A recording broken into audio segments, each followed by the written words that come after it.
I answered a blind ad in the freaking paper. It said, action, make $1,000 a week, company vehicle.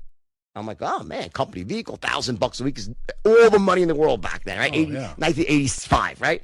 So I go in, I walk in this, it's a warehouse. Turns out the company vehicle is a freaking pickup truck. And I walk in, it's like 12 guys in jeans and sneakers, and it's like they're selling meat and seafood door to door.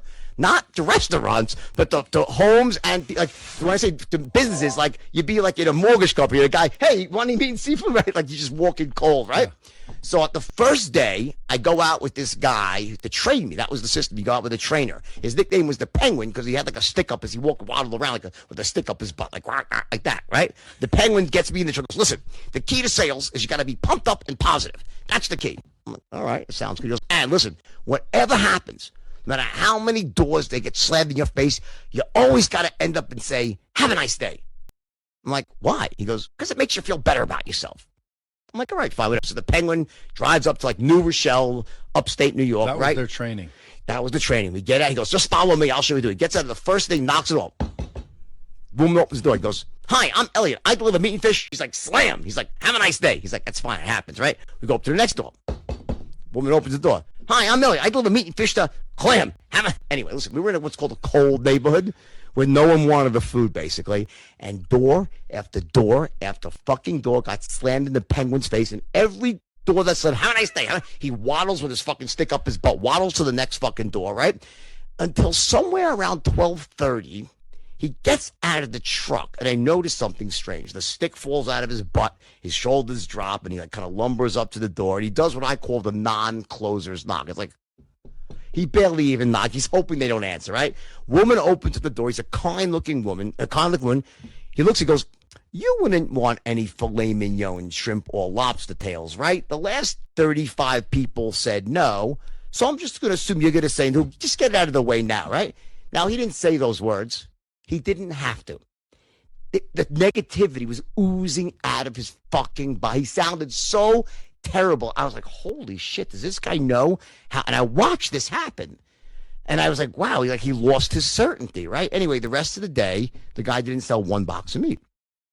So I said, all right, well, whatever. It didn't go well. Maybe I'll give it a shot, right? So they give me the next day a truck. They gave me 35 boxes of meat, right? I go out there. I said, let me just try it myself. And I drive up like about an hour from New York City up to Harrison, New York, where I had a girlfriend that lived in the area there. I went from college, right? And the first door I knock on, it's like this giant fucking mansion, right? It's like the Wizard of Oz. I'm like, I'm here to see the wizard, like that fucking big, right? I knock on the door, right? The woman opens up the door, and I'll give you my pitch. I said, hey, my name's Joy. I deliver meat and seafood to some of your neighbors. I got a few extra boxes on the truck. I'll give you everything it cost. She's like, that's it. She's like, what do you got? I'm like, hold on, I'll be right back. I ran out to my truck. I come back in with a fucking stack, a mile high of fucking boxes, and I'm pretending like I'm in trouble. I'm a truck driver. I'm in trouble. I'm like 21 years old. I look probably 12 at the time. I look pretty young now, 12 at the time. I get on my knees. I open up the box. I start saying, hey, this right here is filet mignon. Set the cut, cuts with a plastic fork. I had a little wrap for every single fucking thing. I went through all the things. She's like, listen, I really can't fit that in my freezer. I'm like, I'm a professional freezer packer. I said, do me a favor. I'll just give you everything. I'll give you a baker's dozen. Buy 12, I'll give you one free. She lived alone, this woman. She probably still has the fucking meat today because she bought 13 boxes. The first door I knocked on bought 13 boxes of meat from me. The first day, I sold all 35 boxes. I almost sold a woman the truck. She almost bought my fucking truck from me because she felt bad for me, right?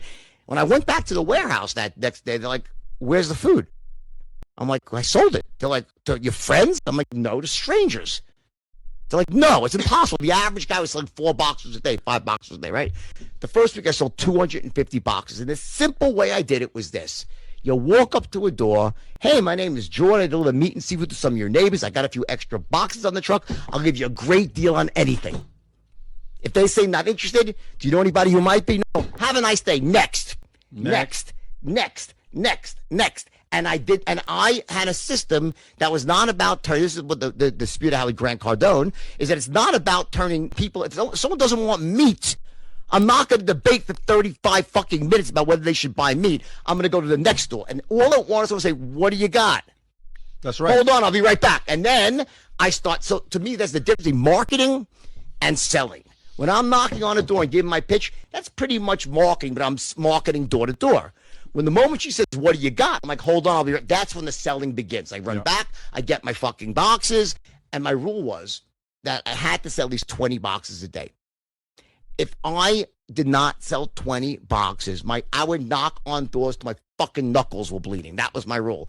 I had one night, this great story, where I was in Westchester again, and I went all day. It was a terrible day. It was raining. I had a 0 day, right?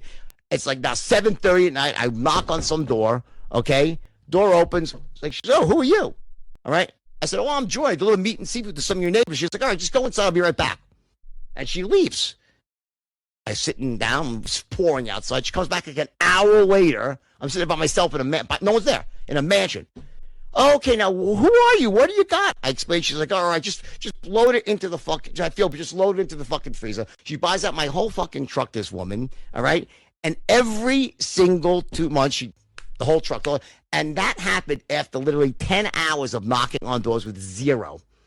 And I came to realize that when you're out in the field, it literally has to be just literally, I am not stopping until my fucking knuckles are bleeding. If I'm calling on the phone, I am not stopping until literally I legally can't call 901 and tell them marketing laws. You get it? Like, it's about the number.